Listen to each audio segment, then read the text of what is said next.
Oke. Bismillahirrahmanirrahim, saya lanjutkan lagi. Ya. Nah, yang selanjutnya adalah pembuatan diagram Venn.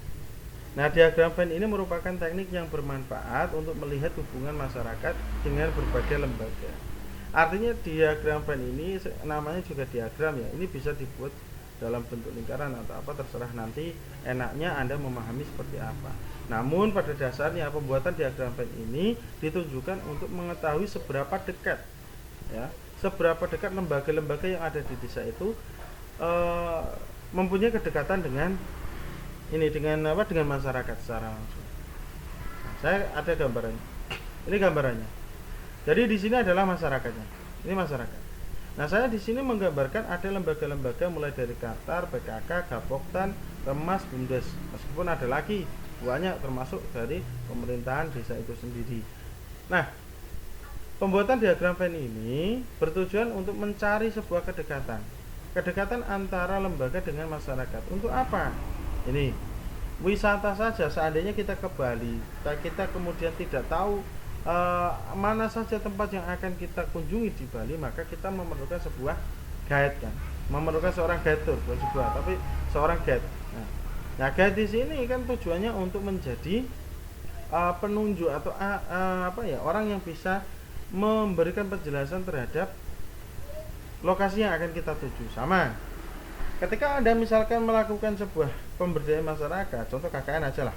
Nah, di situ Anda kan orang asing, ya kan? Kalau Anda masuk ke masyarakat langsung, maka saya yakin akan terjadi sebuah penolakan. Namun, jika Anda memanfaatkan lembaga-lembaga yang ada di situ, apalagi lembaga yang sangat dekat dengan masyarakat, maka saya yakin Anda akan bisa diterima di masyarakat dengan baik. Itu aja. Nah, jadi kita lihat, nah dari mana kita bisa tahu ini semua?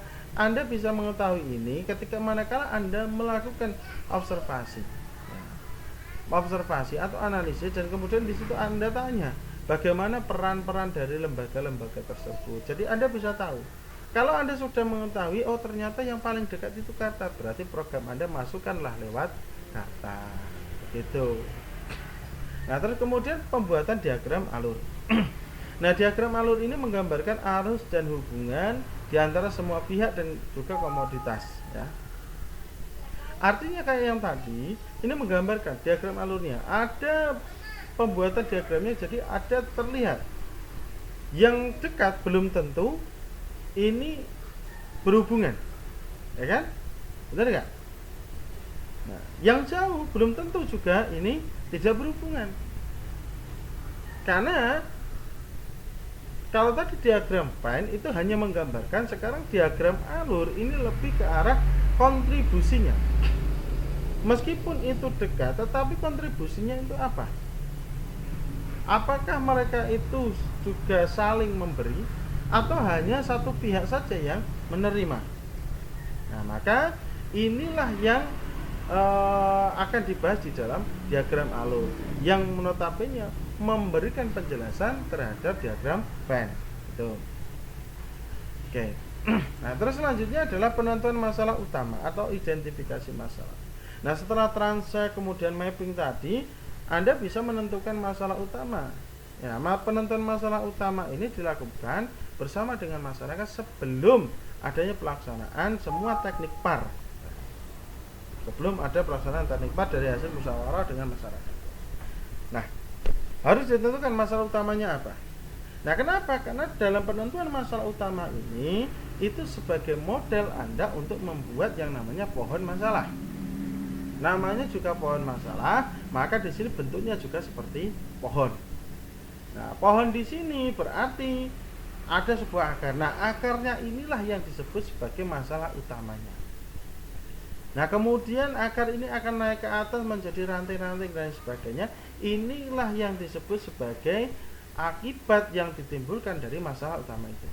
Jadi pembuatan pohon masalah ini difokuskan permasalahannya yang diidentifikasi bersama masyarakat. Nah, setelah kebenaran akan identifikasi masalah ini telah didapat, maka bersama dengan masyarakat ini membuat pohon masalah dan pohon harapan. Artinya apa? Ada solusi yang ditawarkan. Namun masyarakatlah yang akan menyebutkan masalah-masalah yang terjadi tersebut dan solusi-solusinya seperti apa. Nah, seorang fasilitator tugasnya apa? Menuliskan hasil pemikiran pada kertas atau pohon masalah itu sendiri. Terus kemudian pembuatan matrik ranking. Nah, matrik ranking ini dibuat untuk memudahkan proses penentuan skala prioritas ya. Jadi masalah-masalah yang terjadi yang sudah ditulis itu dalam pohon masalah itu diklasterisasikan. Diambil 3 terbesar, urutan 3 besar, masalah urutan 3 besar. Nah, terus diberikan ranking 1, 2, 3. Kalau sudah diberikan ranking, selanjutnya adalah pembuatan skala prioritas atau matriks scoringnya. Dari ketiga-tiganya ini, kemudian kira-kira ya, kita ambil satu aja dulu masalah yang bisa diselesaikan lebih dahulu itu yang mana? Ini yang mana? Dan ini tentunya berdasarkan kesepakatan antara seorang fasilitator dengan masyarakat. Itu. Jadi pembuatan skala prioritasnya. Jadi ada hal yang disepakati yang harus nantinya dilakukan oleh masyarakat beserta fasilitator.